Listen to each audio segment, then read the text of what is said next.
ഒരു പടം, ആ ഒരു പടം ഒന്ന് വന്നു കഴിഞ്ഞാൽ മോനെ പിന്നെ പിന്നെ ബ്ലാസ്റ്റ് ആണ്, ബ്ലാസ്റ്റ്. കാരണം ലക്കി ഭാസ്കർ ഉണ്ടല്ലോ, ലക്കി ഭാസ്കർ കണ്ടപ്പോ എനിക്ക് മനസ്സിലായ ഒരു കാര്യം, ഈ മനുഷ്യൻ ഇയാളൊരു പ്രോപ്പർ പാക്ഡ് പടത്തിൽ വന്നിട്ടുണ്ടല്ലോ, അതത് ഹൈ ആണ്.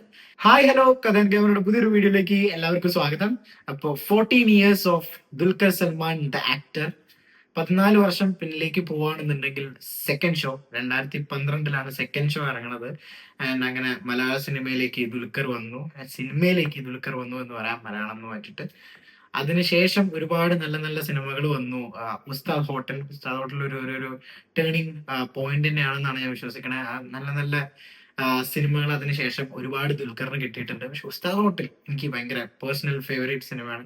ഇപ്പോഴും നമ്മളൊരു ബിരിയാണി ഒക്കെ കഴിക്കണ സമയത്ത് ആദ്യം മനസ്സിൽ വരുന്ന ഒരു സ്കോർ എന്ന് പറയുന്നത് ഉസ്താദ് ഹോട്ടലിലെ മറ്റേ ബാക്ക്ഗ്രൗണ്ട് സ്കോർ ആണ്. ആൻഡ് ആ സിനിമ ഇപ്പോഴും കാണുമ്പോൾ നല്ല രസമാണ്. ഒരു എന്താ പറയാ, ഒരു feel good kind of movie. And അതൊന്നും ഒരുപാട് കാര്യങ്ങളും ആ സിനിമയ്ക്ക് പറയാനുണ്ട്. ആൻഡ് അത് കഴിഞ്ഞ് നീലാകാശം, പച്ചക്കടൽ, ചുവന്ന ഭൂമി, പിന്നെ ഒരുപാടുണ്ട്. നീലാകാശം എന്റെ ഫേവറേറ്റ് സിനിമയാണ്. അതുപോലെ വിക്രമാദിത്യൻ, ABCD വന്നിട്ടുണ്ടായിരുന്നു. ABCD ഒക്കെ അന്നത്തെ ടൈമില് ആ ഒരു പാട്ടും കാര്യങ്ങളൊക്കെ. അപ്പൊ ഇങ്ങനെ ഒരു എന്താ പറയാ, ഒരു സ്റ്റാർ കിഡ് ആ ഒരു രീതിയിലായിരുന്നു ദുൽഖറിനെ കണ്ടിട്ടുണ്ടായിരുന്നതും. എല്ലാവരും ആ ഒരു രീതിയിലായിരിക്കും ദുൽഖറിനെ എടുത്തിട്ടുണ്ടാവും. ഓക്കെ, മെഗാസ്റ്റാർ മമ്മൂട്ടിയുടെ മോൻ സിനിമയിലേക്ക് വന്നു. ആൻഡ് എനിക്ക് തോന്നുന്നു ആ ഒരു ഫേസ് ഒക്കെ ഇപ്പൊ ദുൽഖർ തന്നെ പല ഇന്റർവ്യൂലും അതേപോലെ ഒരുപാട് വീഡിയോസ് തന്നെ ഞാൻ കണ്ടിട്ടുണ്ട്. Just because he is Mammootty's son, Dulquer ഒരുപാട് കാര്യങ്ങൾ ഫേസ് ചെയ്തിട്ടുണ്ട്. ഒരുപാട് ട്രോളുകളാവട്ടെ, ഒരുപാട് എന്താ പറയാ, ആൾക്കാരെടുത്ത് മോശം രീതിയിലുള്ള റെസ്പോൺസ് ആള് വരുന്ന സമയത്ത് അതൊക്കെ ഒരു വീഡിയോ ആയിട്ടുണ്ടായിരുന്നു. ഞാൻ ദുൽഖർ തന്നെ ഇന്റർവ്യൂസിലൊക്കെ പറഞ്ഞിട്ടുണ്ട്, ഒരുപാട് പ്രശ്നങ്ങൾ അതുകൊണ്ട് ഫേസ് ചെയ്തിട്ടുണ്ടായിരുന്നു. മമ്മൂക്കയുടെ മോൻ എന്നുള്ള സ്റ്റാറ്റസ് പിന്നീട് മേ ബി ഉസ്താദ് ഹോട്ടൽ അല്ല, എന്റെ ഒരു മനസ്സിലാക്കല് നമ്മുടെ ചാർലി ഒക്കെ വന്ന സമയത്തായിരിക്കും ഒരു പ്രോപ്പർ DQ എന്നുള്ള ഒരു ബ്രാൻഡ് തന്നെ ക്രിയേറ്റ് ആയി വന്നിട്ടുള്ളത്. കാരണം ദുൽഖർ സൽമാൻ ഒരു ഡിഫറെന്റ് എൻറ്റിറ്റി ആയിട്ട് ആൾക്കാർ കാണാൻ തുടങ്ങിയത് എനിക്ക് തോന്നുന്നത് ചാർലിയിലേക്കൊക്കെ വരുന്ന സമയത്താണ്. Even Vikramadithyan was, I mean, ആ ഒരു ടൈമിൽ ഭയങ്കര സിനിമയായിരുന്നു. ഇപ്പോഴും ഒരു മലയാളത്തിൽ ഒരു മോട്ടിവേഷൻ പടം എന്ന് പറയുമ്പോൾ വിക്രമാദിത്യൻ തന്നെ നമ്മളിങ്ങനെ എടുത്ത് കാണുമ്പോൾ അതൊരു ഫീലാണ്. ഇപ്പോ തെലുഗു ഓഡിയൻസിന് ജേഴ്സി ഒക്കെ ഉള്ള പോലെ, ജേഴ്സി അത് ഹിന്ദിയാണോ അതോ തെലുങ്ക് എനിക്ക് ഉറപ്പില്ല. എന്തായാലും ആ സംഭവം അതേപോലെയായിരുന്നു മലയാളത്തിലെ വിക്രമാദിത്യൻ ഉണ്ടായിരുന്നത്. And അത് കഴിഞ്ഞ് വീണ്ടും ഒരുപാട് നല്ല സിനിമകൾ, ബാംഗ്ലൂർ ഡേയ്സ് ഒക്കെ അതിന്റെ ഇടയിൽ ഉണ്ടായിരുന്നു. അതൊരു ലീഡ് റോൾ അല്ലെങ്കിലും ബാംഗ്ലൂർ ഡേയ്സ് ഒക്കെ നല്ല, എന്താ പറയാ, നമ്മള് ജനങ്ങൾ ഏറ്റെടുത്ത സിനിമയാണ്. അപ്പൊ ഒരുപാട് സിനിമ വേറെയും വന്നു അതിന്റെ ഇടയിൽ. പിന്നെ ലേറ്റസ്റ്റ് മൂവീസ് വരാണ് അതിന്റെ ഇടയിൽ. തമിഴില് okay Kanmani is my favourite. അത് എനിക്ക് ഓക്കെ ജാനുവിനെക്കാളും, ഐ മീൻ, അതിന്റെ ഓക്കെ കൺമണിയാണ് ഇനീഷ്യലി ഇറങ്ങിയ സിനിമ. അത് കഴിഞ്ഞത് ഓക്കെ ജാനു എന്ന് പറഞ്ഞിട്ട് റീമേക്കും വന്നു. അപ്പോ ദുൽഖർ നിത്യ മേനോൻ കോംബോ, അത് ആ ഒരു ടൈമില് Dulquer as A romantic hero നല്ല രസമായിരുന്നു.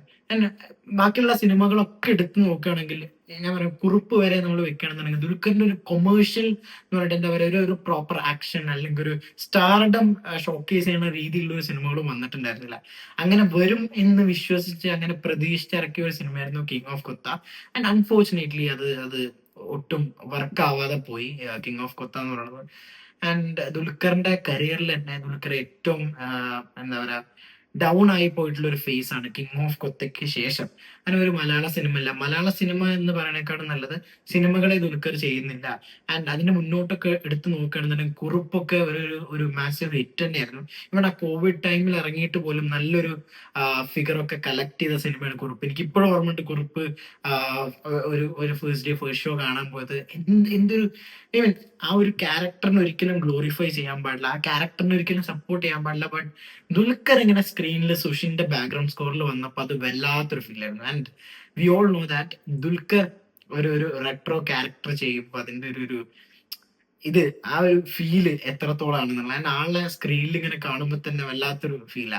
ലക്കി ഭാസ്കർ, അതേപോലെ ലക്കി ഭാസ്കർ ഈ പറഞ്ഞ പോലെ ഞാൻ UK വന്നതിന് ശേഷം ഒരു മലയാള നടന്റെ പ്രീമിയർ ഷോ കണ്ടത് ലക്കി ഭാസ്കർ ആണ്. ഞാൻ ഇവിടെ മലയാള സിനിമയ്ക്കൊന്നും അങ്ങനെ പ്രീമിയർ ഷോസ് ഒന്നും ഞാൻ കാണാറില്ല. അപ്പൊ അല്ലെങ്കിൽ പിന്നെ തെലുഗു മൂവീസ് അല്ലെങ്കിൽ തമിഴ് മൂവീസ് ഓൾമോസ്റ്റ് എല്ലാം ഹൈ ബഡ്ജറ്റിൽ വരുന്ന പടങ്ങൾക്കൊക്കെ തലേ ദിവസം ഇറങ്ങണേന്റെ ഒരു തലേ ദിവസം ഇവിടെ ഷോ ഉണ്ടാവാറുണ്ട്. അപ്പൊ ഞാൻ ആഗ്രഹിക്കുന്ന ഒരു കാര്യം, മലയാളത്തിൽ നിന്ന് അങ്ങനെ ഒരു സിനിമ വേണം. ആൻഡ് DQ, എന്താ പറയാ, DQന്റെ ഒരു സിനിമ, അത് തെലുഗു ആണെങ്കിൽ പോലും നമ്മൾ DQന്റെ സിനിമ എന്ന് പറഞ്ഞിട്ടാണല്ലോ. അപ്പോ അത് പ്രീമിയർ ഷോ കാണാനുള്ള ഒരു ഒരു ഒരു ഓപ്പർച്യൂണിറ്റി കിട്ടി. അങ്ങനെ പ്രീമിയർ ഷോ കണ്ടു. ആൻഡ് അടിപൊളി. അന്ന് ഞാൻ മനസ്സിലാക്കിയ ഒരു കാര്യം, മലയാളികൾ എത്ര ദുൽഖറിന് ഫാൻസ് ഉണ്ട്, അത്രത്തോളം ഒരു ഫാൻ ബേസ് ആണ് ദുൽഖറിന് തെലുഗു ഓഡിയൻസിന്റെ ഇടയിലുള്ളത് എന്നുള്ളത്. ഞാൻ ലക്കി ഭാസ്കർ കാണുന്ന സമയത്ത് തെലുഗു ലാംഗ്വേജിൽ തന്നെയാണ് കണ്ടത്. ആൻഡ് 90% ഓഫ് ആൾക്കാർ എന്ന് പറയുന്നത് തെലുഗു ഓഡിയൻസ് ആണ്. ആൻഡ് ദുൽഖർ വരുന്ന സമയത്ത് നമ്മൾ മലയാളികള്, എസ്പെഷ്യലി ദുൽഖർ ഫാൻസ്, എങ്ങനെയാണ് ദുൽഖറിന്റെ ഒരു പടം തിയേറ്ററിൽ എൻജോയ് ചെയ്യുക, അത് അർമാദിക്കുക, അതേപോലെ ആയിരുന്നു ഞാൻ പ്രീമിയർ ഷോ കാണാൻ പോയ സമയത്ത് lucky Bhaskar. And lucky Bhaskar എന്ന് പറയുന്ന ഒരു കംപ്ലീറ്റ് പാക്കേജ് ആയി തോന്നി. ഈവൻ അതിൽ ആക്ഷനോ കാര്യങ്ങളോ ഒന്നുമില്ല, എന്നാൽ പോലും അതൊരു കൊമേഴ്ഷ്യലി എന്താ പറയാ സക്സസ് ആയിട്ടുള്ള ഒരു സിനിമയാണ്. ഒരുപാട് മൊമെന്റ്സ് ഉള്ള സിനിമയാണ്, കൈയടിക്കാനും നമുക്കിങ്ങനെ എൻജോയ് ചെയ്യാൻ പറ്റിയ ഒരു സിനിമയായിരുന്നു. ആൻഡ് ഞാൻ പേഴ്സണലി അപ്പോഴൊക്കെ ആഗ്രഹിക്കുന്നുണ്ടായിരുന്നു മലയാളത്തിൽ ദുൽഖറിന് അങ്ങനത്തെ ഒരു സിനിമ വേണം എന്നുള്ളത്. ആൻഡ് തമിഴിലെ അതുപോലെ കണ്ണും കണ്ണും കൊള്ളയെടുത്താൽ, ഈവൻ ദോ അതൊരു ഒരു കൊമേഴ്ഷ്യൽ സിനിമയാണെങ്കിൽ കൂടെ എഗൈൻ മലയാളത്തിലേക്ക് വരുമ്പോൾ ദുൽഖറിന് ഒരു പ്രോപ്പർ ഒരു കൊമേഴ്ഷ്യൽ സിനിമ ഇല്ല. ദുൽഖറിന്റെ പെർഫോമൻസ് കാണിക്കുന്ന രീതിയിലുള്ള ഒരുപാട് സിനിമകൾ വന്നിട്ടുണ്ട്. പക്ഷേ എഗൈൻ ഒരു പ്രോപ്പർ ഒരു പാക്ഡ് പടം ദുൽഖർ ഫാൻസിന്, ദുൽഖറിനെ ഇഷ്ടപ്പെടുന്ന ഓഡിയൻസിന് ഇങ്ങനെ കയ്യടിച്ച് കാണാൻ പറ്റിയ രീതിയിലുള്ള ഒരു സിനിമ ഏതാന്ന് ചോദിക്കുമ്പോൾ ക്വസ്റ്റ്യൻ മാർക്കാണ്. ആൻഡ് കിങ് ഓഫ് കൊത്ത ആ ഒരു രീതിയിലായിരുന്നു അവർ ഇറക്കിയിട്ടുണ്ടായിരുന്നത്. പക്ഷെ അത് ഒട്ടും വർക്കായില്ല. ഈവൻ ദുൽഖറും ഒരുപാട് പ്രതീക്ഷിച്ചിട്ടാണ് കിങ് ഓഫ് കൊത്തയിൽ വർക്ക് ചെയ്ത് അതിനെ അത്രയും പ്രൊമോട്ട് ചെയ്തത്. ബട്ട് അത് ഞാൻ പറഞ്ഞല്ലോ, അന്നത്തെ ടൈമിൽ ഭയങ്കര ഹൈപ്പായിരുന്നു സിനിമയ്ക്ക്. ആൻഡ് ആ സിനിമ കണ്ട സമയത്ത് എനിക്ക് തന്നെ ഫീൽ ചെയ്തു. ഞാൻ നാട്ടിലുണ്ടായിരുന്ന സിനിമ സമയത്ത് ഫാൻ ഷോ ആണ് കണ്ടത്. അപ്പൊ ആ സിനിമ തുടങ്ങുമ്പോൾ തന്നെ ടൈറ്റിൽ കാർഡ് ദുൽഖർ സൽമാൻ ഒരു സ്റ്റാറൊക്കെ ഇങ്ങനെ പോയിട്ട് അതൊക്കെ ഫീൽ ആയിരുന്നു തിയേറ്ററിൽ നിന്ന് ഇങ്ങനെ ഫാൻസിനോട് കാണുമ്പോൾ. ആൻഡ് എനിക്ക് ദുൽഖറിനെ ഭയങ്കര ഇഷ്ടമാണ്. ഞാനും ഒരു ദുൽഖർ സൽമാൻ ഫാൻ തന്നെയാണ്. അപ്പോ അങ്ങനെ ഞാൻ കാണുമ്പോൾ ആ സിനിമ ഇങ്ങനെ പോയിക്കൊണ്ടിരിക്കുന്ന സമയത്ത് ഇതിന്റെ സംഭവങ്ങളൊക്കെ ഇങ്ങനെ താഴ്ത്തിക്ക് പോയി. അപ്പൊ തന്നെ പടം കയ്യിൽ നിന്ന് പോയി എന്നുള്ള ഏകദേശം ഒരു ധാരണ കിട്ടി. അപ്പോ ഫസ്റ്റ് ഡേ തന്നെ ഒരു ഡിസാസ്റ്റർ ഫീഡ്ബാക്ക് ആണ് സിനിമയ്ക്ക് വന്നത്. എന്നിട്ട് പോലും എനിക്ക് തോന്നുന്ന സിനിമ 40 crores പ്ലസ് എടുത്തിട്ടുണ്ട് എന്നുള്ളത് എഗൈൻ അതൊരു ഫ്ലോപ്പാണ്. എന്നാൽ കൂടെ ദുൽഖർ സൽമാന്റെ ഒരു സിനിമയ്ക്ക് എത്രത്തോളം ആൾക്കാർ, മീൻ ദുൽഖറിന് എത്രത്തോളം ആൾക്കാരെ സ്നേഹിക്കുന്നുണ്ട് എന്നുള്ളതും അതേപോലെ തന്നെ വെറുക്കുണ്ട് എന്നുള്ളതും ആ ഒറ്റ സിനിമ കാണിച്ചു തന്നിരുന്നു, കിങ് ഓഫ് കൊത്ത എന്ന് പറഞ്ഞത്. ആൻഡ് അതിനുശേഷം ഇപ്പോ back to Malayalam cinema I am game, ഒരു ദുൽഖർ ഫാൻ ആഗ്രഹിക്കുന്ന രീതിയിലുള്ള ഒരു പടത്തിൽ തന്നെയാണ് ദുൽഖർ കംബാക്ക് വരാൻ പോകുന്നത് എന്നുള്ളത് തന്നെയാണ് ഞാൻ പ്രതീക്ഷിക്കുന്നത്. ഒരു പ്രോപ്പർ കംബാക്ക് ആവും എന്നുള്ളത് തന്നെയാണ്. കാരണം ഒരു പാക്ഡ് സിനിമ, അതും ഡയറക്റ്റ് ചെയ്യണത് നഹാസ് ഹിദായത്ത്, അതൊരു പ്രോമിസിങ് ഒരു ഡയറക്ടർ അവിടെ തന്നെ വന്നു. പ്ലസ് അൻബരിഫ് മാസ്റ്റേഴ്സ് ആണ് action choreography and cinematography by Jamshi Khalid. അപ്പോൾ മോളിവുഡ് ടൗണിൽ കിട്ടാൻ പറ്റുന്ന ഏറ്റവും ബെസ്റ്റ് ടെക്നീഷ്യൻസും ടീമിനെ വെച്ചിട്ടുള്ള ഒരു പടമാണ് ഐ ആം ഗെയിം എന്ന് പറയുന്നത്. ആൻഡ് ഞാൻ ഈ സിനിമയുടെ ടൈറ്റിൽ റിവീൽ ചെയ്ത മുതലേ ഭയങ്കര എക്സൈറ്റഡ് ആയിരുന്നു. ഓക്കെ, ഐ ആം ഗെയിം ഒരു ചെത്തിപ്പൊളി പടമായിരിക്കും എന്നുള്ള. കാരണം അതിന്റെ ആ ഒരു ഫസ്റ്റ് ലുക്ക് തന്നെ അവര് കാണിച്ചു തരുന്നുണ്ട് എങ്ങനത്തെ രീതിയിലുള്ള സിനിമയായിരിക്കും ഇത് എന്നുള്ളത്. ആൻഡ് ഒരു കാര്യം ഫോർ ഷുവർ, അത് ദുൽഖർ തന്നെ കാന്തയുടെ പ്രൊമോഷനും കാര്യങ്ങളും ഒക്കെ ആയി വരുന്ന സമയത്ത് ദുൽഖർ തന്നെ പറഞ്ഞിട്ടുണ്ടായിരുന്നു ഒരുപാട് ബഹളം ഉണ്ടാക്കി, എന്താ ശബ്ദമൊക്കെ പോയിട്ടുണ്ട്, ആക്ഷൻ പരിപാടിയൊക്കെ ചെയ്തുകൊണ്ടിരിക്കുകയാണ്. അപ്പോഴും ഫാൻസ് ഭയങ്കരമായിട്ട് എന്താ പറയാ, ദുൽഖർ കാന്തേനെക്കാളും കൂടുതൽ കുഞ്ഞു കാര്യം പറഞ്ഞിട്ടാണെങ്കിലും ഐ ആം ഗെയിമിനെ ഭയങ്കര ലൈവായിട്ട് നിർത്തുകയായിരുന്നു. അപ്പോഴും ഇപ്പൊ ലൈവായിട്ട് നിർത്തുക പറയുമ്പോൾ കാന്തയുടെ ഇടയിൽ തന്നെ ഏറ്റവും കൂടുതൽ ക്വസ്റ്റ്യൻസ് ദുൽഖറിന്റെ അടുത്ത് വന്നത് ലോക ആൻഡ് ഐ ആം ഗെയിം ആയിരുന്നു. അപ്പോഴും ഞാൻ ലോക്കേനെക്കാളും കൂടുതൽ ഐ ആം ഗെയിം, കാരണം അത് ദുൽഖറിന്റെ ഒരു ലീഡ് റോളിൽ ദുൽഖർ കംപ്ലീറ്റ് ഉള്ള ഒരു മലയാള സിനിമ. അതുകൊണ്ട് തന്നെ ഐ ആം ഗെയിം എപ്പിറങ്ങും എന്നുള്ള ഒരു പ്രതീക്ഷയിലായിരുന്നു. ആൻഡ് ഫൈനലി അവര് ഓണം 2026 റിലീസ് ഫിക്സ് ചെയ്തിട്ടുണ്ട്. ആൻഡ് 20th ഓഗസ്റ്റിനാണ് തിയേറ്റർ സ്റ്റാർട്ടിംഗ് ഒക്കെ കഴിഞ്ഞു എന്നുള്ളതാണ് ഞാൻ കേട്ടിട്ടുള്ളത്. ആൻഡ് അതൊരു മാസീവ് റിലീസ് ആയിട്ടാണ് സിനിമ വരാൻ പോണത്. സോ ദുൽഖറിന്റെ മലയാള സിനിമയിലേക്കുള്ള ഒരു കം ബാക്ക് എന്ന് പറയുന്നത് അത് സെലിബ്രേറ്റ് ചെയ്യാൻ പറ്റുന്ന രീതിയിലുള്ള സിനിമ വെച്ചിട്ട് തന്നെയാണ്. അപ്പൊ ഫാൻസ് ആണെങ്കിലും എല്ലാവരും ഒരേ സമയം എൻജോയ് ചെയ്തും അതേപോലെ എന്താ പറയാ ഒരുപാട് പ്രതീക്ഷ വെച്ചിരിക്കുന്ന ഒരു സിനിമയാണ് ഐ ആം ഗെയിം എന്ന് പറയുന്നത്. ആൻഡ് വേറൊരു കാര്യം പറയാനുള്ളത്, എന്തോ ഒരു ഹേറ്റേഴ്സ് ആണ് ഈ മനുഷ്യനുള്ളത് എന്നുള്ളതാണ്. ഇപ്പൊ സോഷ്യൽ മീഡിയ പ്ലാറ്റ്ഫോംസ് ഒക്കെ ഇങ്ങനെ യൂസ് ചെയ്യുമ്പോൾ ഇൻസ്റ്റാഗ്രാം ആവട്ടെ, എക്സ് ആവട്ടെ, എടുക്കുന്ന സമയത്ത് പല സ്ഥലങ്ങളിലുള്ള കമന്റ്സും അതേപോലെ പല സ്ഥലങ്ങളിൽ ഓരോരുത്തരും ഇങ്ങനെ ഫേക്ക് ന്യൂസ് ഇങ്ങനെ സ്പ്രെഡ് ചെയ്യണതാ. ഇപ്പൊ ഐ ആം ഗെയിം എഗെയിൻ ദുൽഖറിന്റെ ഒരു ഭയങ്കര പ്രതീക്ഷയോടെ വരുന്ന ഒരു പ്രൊജക്ട് ആണ്. അതുകൊണ്ട് തന്നെ ദുൽഖർ ആവട്ടെ, നഹാസ് ഹിദായത്ത് ആവട്ടെ, ഈവൻ ജെയ്ക്സ് ബിജോയ് ആൻഡ് ജിംഷി ഖാലിദ്, അവരുടെയൊക്കെ ഇന്റർവ്യൂവിൽ അവർ പറയുന്നത്, ജിംഷി ഖാലിദ് പറഞ്ഞിട്ടുണ്ടായിരുന്നു ആളുടെ മൊത്തം എന്താ കരിയറിൽ തന്നെ ഒരു ബെസ്റ്റ് വർക്ക് ആയിരിക്കും ഐ ആം ഗെയിം എന്ന് പറയുന്നത്. ജെയ്ക്സ് ബിജോയ് സെയിം കാര്യമാണ് പറഞ്ഞത്. ദുൽഖറും നഹാസും ഒക്കെ 100% എഫേർട്ട് ഇട്ടിട്ട് ഭയങ്കര കോൺഫിഡൻസിലാണ് അവർ ആ സിനിമ അപ്രോച്ച് ചെയ്യണത് എന്നുള്ളതാ. അപ്പൊ തന്നെ നമുക്കതെന്ന് മനസ്സിലാവണത് okay, this is going to be massive, അത് 100% ഷുവർ ആണ്. അപ്പൊ അങ്ങനെ ഇരിക്കുന്ന സമയത്ത് ഒരുപാട് ആൾക്കാർ ഹേറ്റേഴ്സ് എന്ന് തന്നെ പറയാം, കുരുപൊട്ടി ഓരോ സംഭവങ്ങൾ ഫേക്ക് ന്യൂസ് സ്പ്രെഡ് ചെയ്യണത്. ഡി ക്യു നഹാസ് ഹിദായത്ത് സെറ്റിൽ അടിയായി, ഡി ക്യുവിനെ ഇടിച്ചോടിച്ചു. എന്താ നഹാസ് ഹിദായത്ത് ഡയറക്ടർ ആയിട്ടുള്ള നഹാസ് ഹിദായത്തിനെ മാറ്റിയിട്ട് വേറൊരു ഡയറക്ടറിനെ വെക്കാൻ പോവാണ്. ഡി ക്യുവിന് സ്ക്രിപ്റ്റ് ലാസ്റ്റ് ചെയ്തതൊന്നും ഇഷ്ടപ്പെട്ടില്ല, റീഷൂട്ട് ചെയ്യാൻ പോവാണ്. ഒരുപാട് ഫേക്ക് ന്യൂസ്. എന്തിന് എന്താണ് ഇത്രയും ദേഷ്യം ദുൽഖറിനോട് എന്നുള്ളത് ഇപ്പോഴും മനസ്സിലാവണില്ല. എനിക്ക് ഇവിടെ മലയാളത്തിൽ ദുൽഖറും അതേപോലെ പൃഥ്വിരാജാണ് ഏറ്റവും കൂടുതൽ സ്നേഹിക്കുന്ന ആൾക്കാരും ഹേറ്റേഴ്സ് ഉള്ള ആൾക്കാർ. അതിൽ എനിക്ക് പൃഥ്വിരാജിനെക്കാളും കൂടുതൽ ഫാൻ ബേസ് ഡി ക്യൂ തന്നെയാണെന്നുള്ളതാണ് എന്റെ വിശ്വാസം. അതൊരു ഡി ക്യൂടെ പ്രോപ്പർ പടം ഇറങ്ങിക്കഴിഞ്ഞാൽ നമുക്ക് മനസ്സിലാവും. അത് ഉടനെ തന്നെ മനസ്സിലാവും ഉറപ്പായിട്ടും. കിങ് ഓഫ് കൊത്ത എന്ന് പറഞ്ഞ് കളിയാക്കുന്ന ഒരുപാട് ആൾക്കാരുണ്ട്. നിങ്ങൾ മനസ്സിലാക്കേണ്ട ഒരു കാര്യം, ഒരുപാട് ബോംബ് പടങ്ങൾ ചെയ്ത വലിയ വലിയ ടീംസ് നമ്മളെ ഇടയിലുണ്ട്. അവരൊക്കെ ഒറ്റ പടം കൊണ്ടാ വലിയ ലെവലിലേക്ക് വീണ്ടും വന്നത്. അപ്പൊ ഒരു പടം മതി, ഒരു നല്ല പടം വന്നു കഴിഞ്ഞാൽ അത്രയും അടിപൊളി ഓഡിയൻസ് ആണ് മലയാളി ഓഡിയൻസ്. നല്ല പടം കിട്ടിക്കഴിഞ്ഞാൽ അത് നല്ലത് തന്നെ പറയും. അപ്പൊ ഒരു നല്ല പടം കിട്ടിയാൽ മതി, ഫാൻസിനാവട്ടെ ബാക്കിയുള്ള നോർമൽ ഓഡിയൻസിനാവട്ടെ, അത് വേറെ ലെവലിലേക്ക് കയറ്റി എത്തിക്കുക. അപ്പൊ ദുൽഖറിന്റെ ഈ ഒരു സിനിമ എന്റെ ഒരു മനസ്സിലാക്കലും ഞാൻ വിശ്വസിക്കുന്നതും ഐ ആം ഗെയിം ഒരു അടിപൊളി പാക്ഡ് പടം തന്നെയായിരിക്കും എന്നുള്ളത്. അപ്പോ ഹേറ്റേഴ്സ് ഇങ്ങനെ ഒരു സൈഡിൽ കൂടെ ഇങ്ങനെ ഹേറ്റ് സ്പ്രെഡ് ചെയ്യട്ടെ, ഫേക്ക് ന്യൂസ് സ്പ്രെഡ് ചെയ്യട്ടെ, ആളെങ്ങനെ എന്താ പറയുക ഡിഗ്രേഡ് ചെയ്യാൻ ശ്രമിക്കട്ടെ, അതൊന്നും ഡി ക്യൂ അല്ലെങ്കിൽ നഹാസ് ഹിദായത്ത് അവരൊന്നും കണക്കിലെടുക്കണില്ല. കാരണം ഷൂട്ടൊക്കെ അടിപൊളിയായിട്ട് പോയിക്കൊണ്ടിരിക്കുന്നുണ്ട്. അതിൻ്റെ അത് ലൈവായിട്ട് അവർ ഓരോ കാര്യങ്ങൾ പറയുന്നുണ്ട്. ഒരു ലീക്ക് ഫോട്ടോ വന്നിരുന്നു, ഞാൻ എക്സിൽ കണ്ടു. ഞാൻ കിട്ടുകയാണെന്നുണ്ടെങ്കിൽ ഞാൻ ഇവിടെ ജസ്റ്റ് ഷെയർ ചെയ്യാം. ഡി ക്യൂ ഒരു സ്യൂട്ടൊക്കെ ഇട്ടിട്ട് ഇപ്പൊ ഐ ആം ഗെയിമിലേക്ക് വരുന്ന സമയത്ത് എന്താ അറിയോ, ഒരു എന്താ പറയാ ഫ്രഷ്നെസ് എന്ന് പറഞ്ഞാൽ ഡി ക്യൂടെ ലുക്സാ.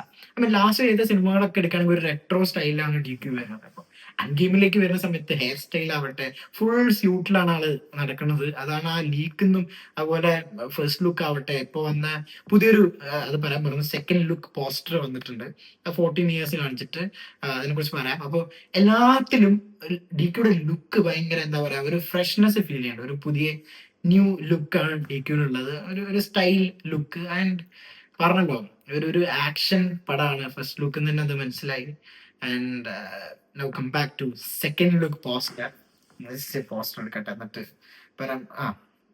ഇതിലെനിക്ക് ഡീകോഡ് ചെയ്യാനും കാര്യങ്ങളൊന്നും അറിയില്ല. വരുന്ന ദിവസങ്ങളിൽ അതൊക്കെ ചെയ്യണ്ടാവും ഓരോരുത്തര്. കാരണം ഇതിലിപ്പോ എന്താ ഉള്ളതെന്ന് വെച്ച് കഴിഞ്ഞാൽ ഒരു ഗണ്ണ് പിടിച്ചിട്ടാണ് ഡി ക്യൂ നിൽക്കണേ. കൈ മൊത്തം ബ്ലഡാണ്. കിട്ടില്ല ഫൈറ്റും കാര്യങ്ങളും ഉണ്ടാവും എന്ന് വിചാരിക്കണം. ഞാൻ ഭയങ്കര എക്സൈറ്റഡ് ആണ് ഗൈസ്. അതിപ്പോ ഇങ്ങനെ പറഞ്ഞാൽ എങ്ങനെ മനസ്സിലാവും അറിയില്ല. അപ്പൊ ഡി ക്യൂ ഫാൻസിന് മേ ബി കണക്ട് ചെയ്യാൻ പറ്റുന്നുണ്ടാവും. നമ്മൾ ഇങ്ങനത്തെ ഒരു പടം എക്സ്പെക്ട് ചെയ്തില്ല. ഇങ്ങനത്തെ ഒരു പടം എന്ന് പറഞ്ഞാൽ ഹൈ ടൈം ഫോർ ദുൽഖർ. ഇങ്ങനത്തെ ഒരു പടം വേണം, സ്റ്റാർട്ട് ഷോക്കേസ് ചെയ്യുന്ന രീതിയിലുള്ള. ആൻഡ് 2 റിംഗ് ഒക്കെ ഉണ്ട്. ആ റിങ്ങിന്റെ ഒക്കെ സൂം ചെയ്ത് കഴിഞ്ഞാൽ എന്തൊക്കെയൊക്കെ ഉണ്ട്, അതിന്റെ ഒക്കെ കാര്യങ്ങൾ എന്താണെന്നൊന്നും എനിക്ക് പറയാൻ അറിയില്ല. മേ ബി ഡീകോഡ് ചെയ്യുമ്പോൾ അതിലൊക്കെ എന്തെങ്കിലും ഉണ്ടെങ്കിൽ അതിന്റെ ഒരു നെക്ക് ചെയിൻ ആസ് വെൽ ഉണ്ട്. അതൊക്കെ എന്താന്നുള്ളത് വരുന്ന ദിവസങ്ങളിൽ ആരെങ്കിലും ഒക്കെ ഡീകോഡ് ചെയ്യേണ്ടതാണ്. നമുക്ക് അതിനുള്ള കഴിവില്ലാണ്ടായിപ്പോയി. വാട്ട് എവർ, എന്തായാലും അടിപൊളി പോസ്റ്ററാണ്. ആൻഡ് ഈ ഒരു ഡി ക്യൂടെ ഇപ്പോഴുള്ള ഒരു മുറിവും കാര്യങ്ങളും, മമ്മൂക്ക ഐ ആം ഗെയിമിന്റെ സെറ്റിൽ പോയ സമയത്ത് കുറച്ച് ഫോട്ടോസ് ഉണ്ടായിരുന്നു. ആൻഡ് ദുൽഖർ ആ ഫോട്ടോയിൽ എവിടെയില്ല. പക്ഷേ ഒരു ഫോട്ടോയിൽ ദുൽഖറിന്റെ ഈ ഒരു കുഞ്ഞു ഭാഗം മാത്രം ഉണ്ടായിരുന്നു. ആൻഡ് അവിടെ ഫുള്ള് ബ്ലഡ് ആയിട്ടായിരുന്നു ദുൽഖർ ഉണ്ടായിരുന്നത്. ഭയങ്കര ബ്ലഡ് ആയിട്ടാണ് വന്നിട്ടുള്ളത്. എനിക്ക് തോന്നുന്നു ആ ഒരു ടൈമിൽ എടുത്ത പിക്ചർ ആയിരിക്കും ഇത്. എന്തായാലും ഒരു പ്രോപ്പർ ഫോർമൽ ലുക്കില് ഡി ക്യൂ എനിക്ക് തോന്നുന്നത് ഐ ആം ഗെയിം എന്ന് പറയുമ്പോൾ തന്നെ ഇതൊരു എന്താ പറയാ ബെറ്റിംഗ് രീതിയിലുള്ള അങ്ങനത്തെ എന്തൊക്കെയോ പരിപാടി. ആൻഡ് അതിന്റെ വേറെ പരിപാടീസ് ആയിരിക്കുമായിരിക്കും ഈ സിനിമ. എന്തായാലും കൂടുതൽ കഥാകാര്യങ്ങൾ അങ്ങനെയൊന്നും നമ്മൾ ചിന്തിക്കേണ്ട ആവശ്യമില്ല. എന്തായാലും പടം ഇറങ്ങട്ടെ. ഒരു ടീസർ വന്നു കഴിഞ്ഞാൽ നമുക്ക് ഏകദേശം ഏറെക്കുറെ ഒരു ധാരണ കിട്ടുന്നുണ്ടാവും. ഞാൻ പറഞ്ഞല്ലോ, അൻപരൂപ് മാസ്റ്റേഴ്സ് ആണ് ആക്ഷൻ ചെയ്യണത്. അത് ഭയങ്കരമായിട്ട് എന്താ പറയാ നോക്കിക്കാണുന്ന ഒരു കാര്യം. കാരണം അവര് ആക്ഷൻ ചെയ്യാന്ന് പറയുമ്പോൾ ആൻഡ് ആർ ഡി എക്സിലേക്ക് വരാം. ആർ ഡി എക്സിലെ ഒരുപാട് ആക്ഷൻ സീക്വൻസ് ഉണ്ട്. അതില് ഒരു ബോട്ട് ഫൈറ്റ് ഒക്കെ ഉണ്ടായിരുന്നു. എനിക്ക് ഭയങ്കര ഇഷ്ടമായിരുന്നു ആ മറ്റേ ഷെയ്ൻ നിഗത്തിന്റെ ബോട്ട് എന്നുള്ളൊരു ഒരു ജസ്റ്റ് ഒരു ഫൈറ്റ്. അത് നല്ല രസമായിട്ടാണ് അവരെ ചെയ്തു വെച്ചിട്ടുള്ളത്. ആൻഡ് എഗെയിൻ ദുൽഖറിന്റെ ആക്ഷൻ പടം വരാൻ പോവാണ്. ദുൽഖർ ഈശ്വര കിങ് ഓഫ് കൊത്ത പോലെ ഒന്നും ആവരുതേ എന്നുള്ള ഒറ്റ ആഗ്രഹമുള്ളൂ. കാരണം ദുൽഖർ ഇത് ഇപ്പം ഞാൻ പറഞ്ഞല്ലോ, പ്രൊമോഷൻ ഇവന്റ്സ് വേറെ സിനിമേന്റെ ആണെങ്കിൽ പോലും ദുൽഖർ ഇങ്ങനെ പ്രൊമോട്ട് ചെയ്യും ഈ സിനിമേനെ. സോ അടിപൊളിയായാൽ മതിയായിരുന്നു. ഒരു ദുൽഖർ ഫാൻ അല്ലെങ്കിൽ ദുൽഖർ ഫാൻസിന് അത് നന്നായിട്ട് മനസ്സിലാവും. ആ വേദന ഉണ്ട്. ഒരു പടം, ആ ഒരു പടം ഒന്ന് വന്നു കഴിഞ്ഞാൽ മോനെ പിന്നെ ബ്ലാസ്റ്റ് ആണ്, ബ്ലാസ്റ്റ്. കാരണം ലക്കി ഭാസ്കർ ഉണ്ടല്ലോ, ലക്കി ഭാസ്കർ കണ്ടപ്പോ എനിക്ക് മനസ്സിലായ ഒരു കാര്യം, ഈ മനുഷ്യൻ ഇയാളൊരു പ്രോപ്പർ പാക്ഡ് പടത്തിൽ വന്നിട്ടുണ്ടല്ലോ, അതത് ഹൈ ആണ്. ഈ കളക്ഷൻ ആവട്ടെ എന്താവട്ടെ, അതൊരു വേറെ ലെവലായിരിക്കും. ആൻഡ് ഡി ക്യൂവിനെ സംബന്ധിച്ച് അങ്ങനത്തെ ഒരു സിനിമ വരുമ്പോൾ ഒരു പ്രോപ്പർ ടൈറ്റിൽ കാർഡൊക്കെ വേണം. ഒരു സൂപ്പർ സ്റ്റാർ ദുൽഖർ സൽമാൻ എന്നുള്ള രീതിയിൽ അതൊക്കെ തിയേറ്ററിൽ ആഘോഷിക്കണം. അപ്പൊ ഫാൻസിനാണെങ്കിൽ എന്തെങ്കിലും ഒരു സംഭവം വേണ്ട ഇടയ്ക്ക്, ഒരു വൺസ് ഇൻ ഇയർ എന്തായാലും വേണം. ആൻഡ് 2.5 വർഷമായി ഇപ്പൊ മലയാള സിനിമ വന്നിട്ട്. ആൻഡ് ഐ ആം ഗെയിം ഇറങ്ങുന്ന സമയത്ത് പ്രോപ്പർ 3 വർഷമായിരിക്കും ഒരു മലയാളത്തിലേക്ക് ഒരു സിനിമ ചെയ്തിട്ട്. സോ ഹോം കമ്മിങ് ആണ്, സെലിബ്രേഷൻ ആവണം, സെലിബ്രേറ്റ് ചെയ്യാൻ പറ്റുന്ന രീതിയിലുള്ള സ്റ്റഫ് ആണ്. ആൻഡ് അത് അങ്ങനെ തന്നെ ആവും എന്ന് വിശ്വസിക്കണം. ആൻഡ് പറഞ്ഞല്ലോ, കുറിപ്പൊക്കെ വന്ന സമയത്ത് ആ ഒരു കോവിഡ് ടൈമിലായിട്ട് പോലും കുറിപ്പിന്റെ ഒരു കഥാ രീതികളൊക്കെ നമുക്കറിയാം. എന്നിട്ട് പോലും ആ സിനിമ സെലിബ്രേറ്റ് ചെയ്തിട്ടുണ്ടായിരുന്നു ആൾക്കാരെ. ഡി ക്യൂ എന്ന് പറയുന്ന സ്റ്റാർ അപ്പൊ എന്തായിരിക്കും എന്നുള്ളത് അങ്ങനെയൊക്കെ വെച്ചിട്ടാണ് തോന്നുന്നത് അവർ കിങ് ഓഫ് കൊത്തയ്ക്ക് ഭയങ്കര രീതിയിലുള്ള ഇൻവെസ്റ്റ്മെന്റ് ആവട്ടെ, എഫേർട്ട് ആവട്ടെ അങ്ങനെ ഇട്ടായിരുന്നു. പക്ഷെ ബാഡ് ലക്ക്, ആ ടൈമിൽ അത് വർക്കായില്ല. എനിവേ 14 ഇയേഴ്സ് ഒരുപാട് നല്ല സിനിമകൾ ദുൽഖർ സൽമാൻ ഉണ്ടായി പെർഫോമൻസ് കാഴ്ചവെച്ചിട്ടുള്ള. ഈവൻ കാന്ത, എനിക്ക് കാന്ത ഭയങ്കര ഇഷ്ടമായിട്ടുള്ള സിനിമ കേട്ടോ. അത് ഇനി ദുൽഖർ ഫാൻ എന്നുള്ള രീതിയിലല്ല പറയണത്, അതൊരു നോർമൽ സിനിമയായിട്ട് അത് എടുത്ത് കാണുകയാണെന്നുണ്ടെങ്കിൽ കാന്ത ഇറ്റ് വാസ് ഓക്കെ. ആൻഡ് ഒരു നല്ലൊരു കാര്യം എന്താ വെച്ച് കഴിഞ്ഞാൽ സിനിമയുടെ റൺ ടൈമിനെ കുറിച്ച് ഒരുപാട് പേര് പറഞ്ഞിട്ടുണ്ടായിരുന്നു. ആൻഡ് അതുകൊണ്ട് തന്നെ അവര് റൺ ടൈം ഒക്കെ കുറച്ച് വീണ്ടും അത് ജസ്റ്റ് അതിന്റെ മുകളിൽ വർക്ക് ചെയ്തിട്ടുണ്ടായിരുന്നു. ആൻഡ് അപ്പൊ അവർ ഫീഡ്ബാക്ക് സീക്ക് ചെയ്തിട്ട് ഒരുപാട് പരിപാടി ചെയ്യാൻ നോക്കിയിട്ടുണ്ട്. ആൻഡ് എനിക്ക് ഇഷ്ടപ്പെട്ടു. അത് ഒരുപാട് പേര് ട്രോൾ ഉണ്ടെങ്കിൽ എത്രങ്ങാനും ഡീറ്റെയിൽസാ വെറുതെ, ഞാൻ പറഞ്ഞല്ലോ, വെറുതെ ഫേക്ക് ന്യൂസ് ഒക്കെ വിടുക. ഐ ആം ഗെയിം എന്നുണ്ട്. കാരണം വേറൊരു കാര്യം ഉണ്ട് അതില്. ഇപ്പൊ ഓണം റിലീസായിട്ട് ഒരുപാട് സിനിമകൾ വേറെ ഉണ്ട്. ആൻഡ് ഫസ്റ്റ് മൂവി ഓണത്തിന് വരുന്നുണ്ട് എന്ന് പറഞ്ഞ് ഡിക്ലെയർ ചെയ്ത ഐ ആം ഗെയിം ആയിരുന്നു. അത് കഴിഞ്ഞിട്ട് ഖലീഫയുടെ ചാർട്ടിംഗ് ഒക്കെ തുടങ്ങിയിട്ടുണ്ട് തോന്നുന്നു. എന്തായാലും ഏതെങ്കിലും ഒരു പടം, അത് വേറെ ഉണ്ട് സിനിമകൾ. എനിക്ക് തോന്നുന്നു ലാലേട്ടന്റെ മോളും ലാലേട്ടന്റെ ഒക്കെ ക്യാമിയോ ചെയ്യുന്ന സിനിമ ഉണ്ട്, തുടരുന്നല്ല, എന്താ തുടക്കം. ആ സിനിമ ഒക്കെ ഓണം റിലീസ് ആയിട്ടാണ് വരുന്നത് തോന്നുന്നു. എന്തായാലും ഏതെങ്കിലും ഒരു സിനിമ മാറ്റി വെക്കുന്നുണ്ടാവും. കാരണം ഒരുപാട് സിനിമകളാകുമ്പോൾ അത് ഭയങ്കര എന്താ പറയാ, ഒരു തിയേറ്റർ ചാർട്ടിംഗ് ഒക്കെ ഭയങ്കര എഫക്റ്റീവ്. ഈ സിനിമയൊക്കെ എന്ന് പറഞ്ഞു കഴിഞ്ഞാൽ വലിയ രീതിയിലാണ് വരുന്നത്, ഒരു മാസീവ് രീതിയിൽ. എനിക്ക് ഒരു റിക്വസ്റ്റ് ഉണ്ട്. ഇപ്പോൾ ഈ വീഡിയോ ഇപ്പം എനിക്ക് വേണം മാജിക് റേസ് ആയിരിക്കും UK ഡിസ്ട്രിബ്യൂട്ട് ചെയ്യുന്നുണ്ടാവുക. കാരണം അവർ പ്രൊമോട്ട് ചെയ്ത് തുടങ്ങിയിട്ടുണ്ട് ഇപ്പോഴേ ചെറിയ ചെറിയ സാധനങ്ങളൊക്കെ. അപ്പൊ ഇവര് വീഡിയോ കാണുന്നുണ്ടെന്നുണ്ടെങ്കിൽ ഞങ്ങൾക്ക് ഒരു പ്രീമിയർ ഷോ ഒപ്പിച്ച് തരാൻ ശ്രമിക്കും. കാരണം ഇത് സെലിബ്രേറ്റ് ചെയ്യാനുള്ള പടമാണെന്ന് തന്നെയാണ് ഫീൽ ചെയ്യണത്. എന്തായാലും ടീസർ ട്രെയിലറിനൊക്കെ വേണ്ടി കാത്തിരിക്കുകയാണ്. നിങ്ങളുടെ ദുൽഖർ സൽമാൻ ഫേവറേറ്റ് മൂവി ഏതാണെന്നുള്ള കമന്റ് ബോക്സിൽ ജസ്റ്റ് കമന്റ് ചെയ്യാം. ഉസ്താദ് ഹോട്ടൽ, ചാർലി എല്ലാം മനസ്സിലിങ്ങനെ വരും. എന്നാലും നിങ്ങളുടെ പേഴ്സണൽ ഫേവറേറ്റ്, ഒരു ഫേവറേറ്റ് സിനിമ ഏതാണെന്നുള്ള കമന്റ് ബോക്സിൽ ജസ്റ്റ് ഷെയർ ചെയ്യുക. And DQ fans, like you. And if you like this video, share it with your friends and family. And subscribe ചെയ്യുക ഇങ്ങനത്തെ വീഡിയോസിന് വേണ്ടിയിട്ട്. എന്തായാലും അണ്ണന്റെ വരവ് ഒരു 1.5 വരവാവുമെന്ന് ഞാൻ വീണ്ടും പറയുന്നില്ല, 1.5 വരവാവുമെന്ന് പ്രതീക്ഷിക്കണം. അങ്ങനെ ആവട്ടെ, ആയി തീരട്ടെ. അപ്പോൾ thank you for watching me. By.